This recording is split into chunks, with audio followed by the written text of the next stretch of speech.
السلام عليكم طلاب. هذا الفيديو التعريفي السادس لمادة الرواية، صف الثالث، قسم اللغة الإنجليزية، كلية اللغات. And today we're gonna discuss chapter 3 and chapter 4 of book 1, sewing of the novel Hard Times. So the title is Loophole.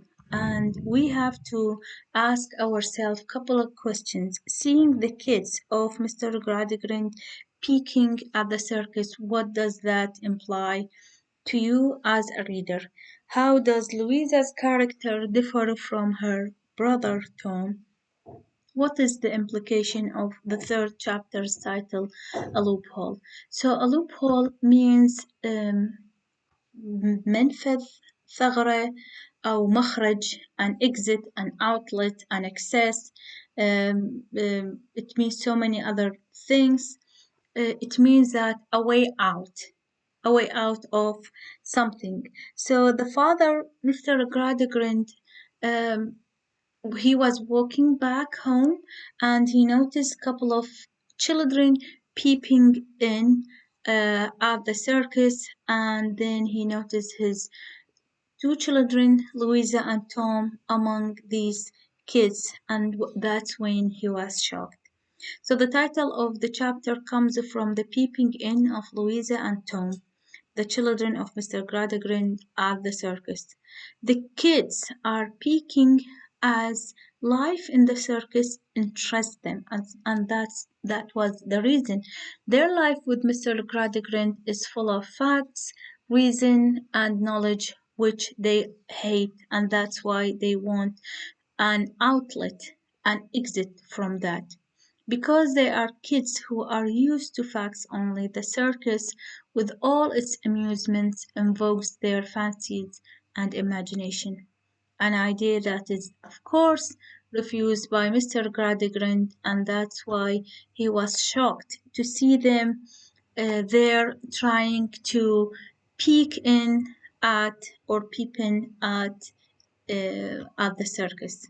The title also has an implied meaning. The kids are fed up with the strict life of reason and knowledge that Louisa tried to express how tired she was.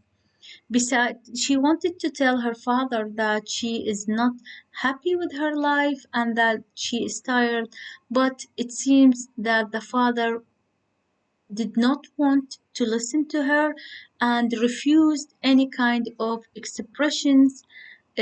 She wanted to talk or discuss about her feelings and emotions, besides her need for an escape from the constant life of reason. So she needs a way out, a loophole.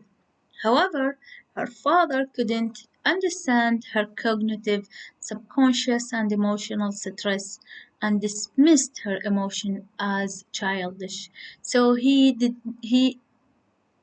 connects any feelings to childish. He neglect her feelings and neglect her emotions. But unlike her brother, Louisa seems to have a bold, challenging spirit that she defends her brother against the accusations of her father. So the father was trying to blame Tom that he brings his sister to such a place that is not dignified, not suitable for them. But Louisa stepped up to defend her brother, saying that she asked her brother to come with her and peek in at the circus. So on the way back home, Mr. Gradgrind keeps on blaming the boy, the girl, I mean Tom and Louisa, and then he starts talking with Louisa, telling her what would Mr. Bounderby say about her action. And it seems that Mr. Bounderby is something that is going to have an important role in the life of Louisa, and that's why we move on to chapter 4, which is entitled Mr. Bounderby. And here we can ask ourselves, how is Mrs. Gradgrind described? How is Banderbay describing himself? What does the end of chapter 3 suggest about the relationship between Banderbay and Louisa?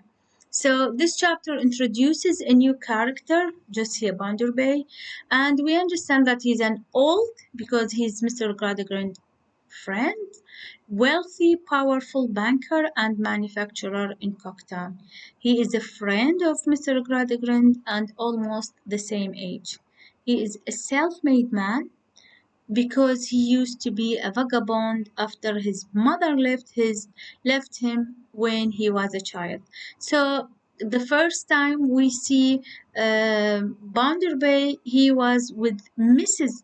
Gradgrind, waiting for Mr. Gradgrind, and he was kind of telling her how he was a self-made man and no one helped him through his life, and how his mother left him to his drunken grandmother, but he was able to escape and build all this fortune without any help. But we understand, as readers, we understand that he is so bombastic and his ego is so high, and he boasts about his life throughout the whole novel, repeating his story and reflecting on his arrogance. He is self-centered and selfish in that he cannot sympathize with anyone else, especially his workers, as will be shown in the novel. So we will understand that he does not show any sympathy with his workers, and he considers the poor people as vagabond and they don't deserve to be helped. This is Mr. Banderbay, and here he was saying how his mother left him with his drunken grandmother. Mr. Banderbay, when Mr. Gradgrind came inside the house with his two children, Tom and Louisa, he was still blaming them for what they did. So Banderbay, Mrs. Gradgrind understood what was happening, and Banderbay tried to defend the two children by saying that it's not Louisa's fault, it is the new girl's fault, referring to Sissy or Cecilia in the school. And he thinks that it is the effect of Sissy on Louisa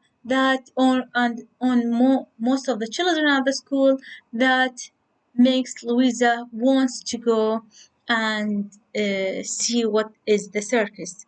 Um, the father did not punish Louisa after that, and Banderbay considered it a favor for Louisa and asked her for a kiss on her cheek. So as readers, we notice that Banderbay is attracted to Louisa. He asks her to kiss him and Louisa accepts. However, after leaving, Louisa keeps on rubbing her cheeks because she is disgusted and annoyed.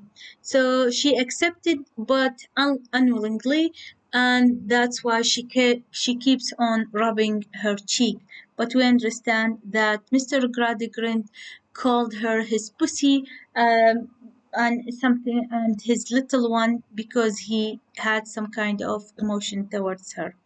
So Mr. Gradgrind and Banderbay go to the circus to ask Sissy's father, Mr. Joog, to take her out of the school because they think she has a bad influence on the kids in the school. This is a consequence of Mr. Banderbay's talk with him. As for Mrs. Gradgrind, we understand that she is described as in this chapter as a feeble, weak person who follows the orders of her husband. She scolds her children when she knows about their attempt to peep in at the circus. It means that she does not have any saying except that agreeing with what whatever her husband is telling her, she is weak, she has a disease, she's not feeling well all the time, and by the middle or in the middle of the story, she will die.